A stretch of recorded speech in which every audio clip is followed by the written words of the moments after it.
I want to show you what we're doing. So we're actually going to be staying here for the next 3 months. It's in a colder climate, and I want to show you what we decided to do to keep our RV warm so that it wouldn't freeze, so that we didn't have to take everything out of our RV, and we also didn't have to drain it all the water out. So let me show you what we did. So as we were traveling across the country, I saw a lot of RVs that had kind of a skirt around the base of it. And as I would look up different YouTube videos that were out there, I really didn't get a definitive answer on what would be the best use. Is that skirt going to solve all of our problems? And we wanted to do this on a budget too. We didn't really want to have to go purchase a skirt or purchase some type of something to put down there. We were looking to do this as inexpensive as we could because we didn't know how long we would need it for. So during the time where we were actually constructing our RV or doing the renovation, I had visited Home Depot many times, and at Home Depot they had these insulated foam pieces that were about the size of the sheets of wood, the 4x8s. I was concocting in my mind as we were driving back thinking, I'm gonna go get those 4x8 sheets and I'm gonna cut them up and I'm gonna make my own skirt. Now I don't pretend to be an expert, nor do I pretend to say this is the ultimate thing that you should do if you're trying to keep your RV warm during the wintertime. However, it's done the trick for us.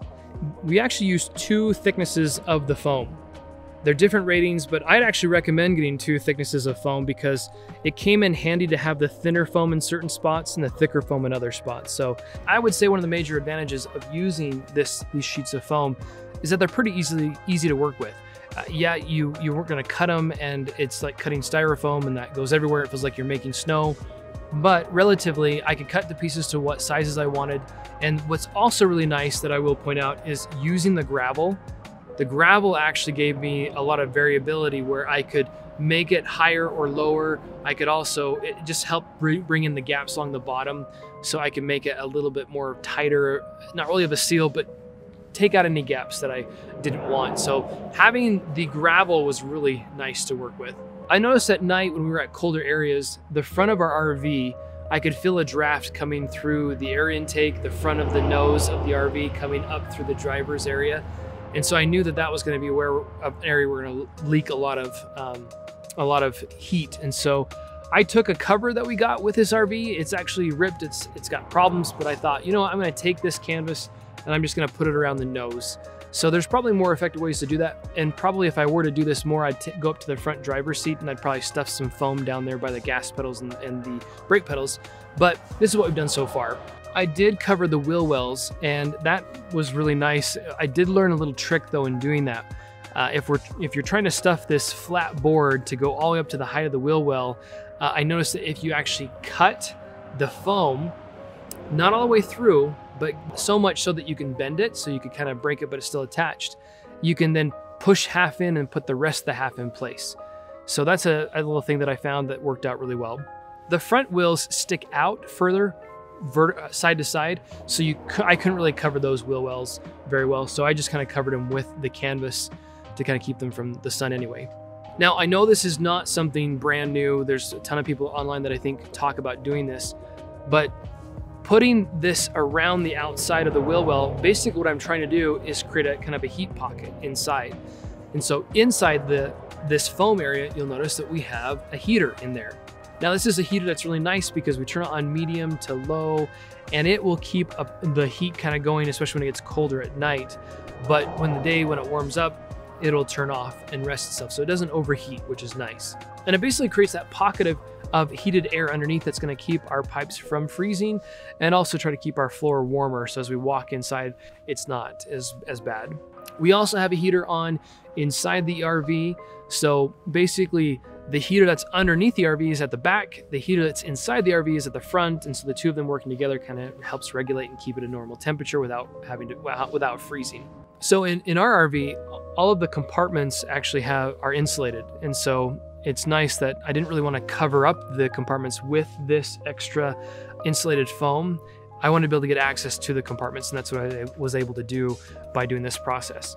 We've been doing this during a few weeks. We've had some cold spells. We haven't had a lot of snow yet, but so far we haven't had anything freeze yet, and there's probably things we won't know until later.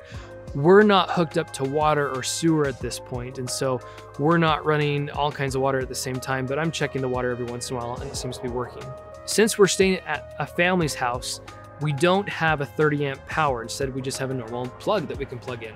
What you'll notice is that if you're running multiple heaters on one string of extension cord, you're gonna have problems.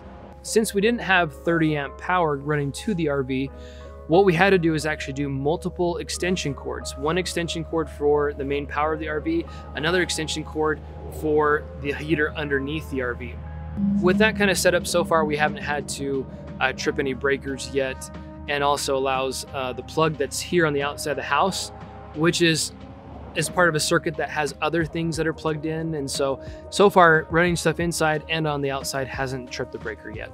When we come in during the day, we'll turn up the heater on the inside, and at night we'll turn it down to a lower setting just to kind of keep it warm. So far, the only thing that's frozen is our fridge. The water in the fridge, it's frozen, so it got a little bit too cold, so you might want to turn your fridge down a little bit. One last thing I'll mention is that we do run the propane heater inside the RV a little bit when it's much colder and we're trying to get it warmed up. And with the way ours works, we do have a propane tank that's a part of our RV. So if we were to have to go fill up with propane, we'd have to actually drive it to do that. So we don't really want to overuse the propane, but this has been pretty efficient with its propane usage. And so we haven't been concerned about turning it on every once in a while. Don't forget the inside of your RV. There really are several things that you can do to help keep the heat from escaping. One thing that I did was I covered up our AC units because the air could flow just right out and up through the AC. For one of the AC units, I actually took off the AC plastic cover, and then I just screwed foam right over top of it.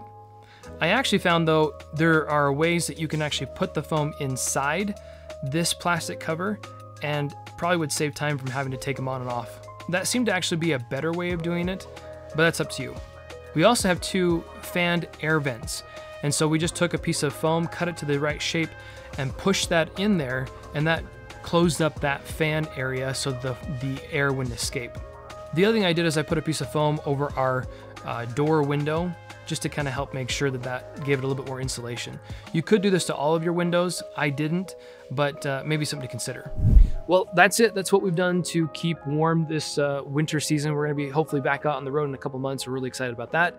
But hopefully this has been helpful to figure out what you're going to do if you have to be in a cooler climate for a little bit of time.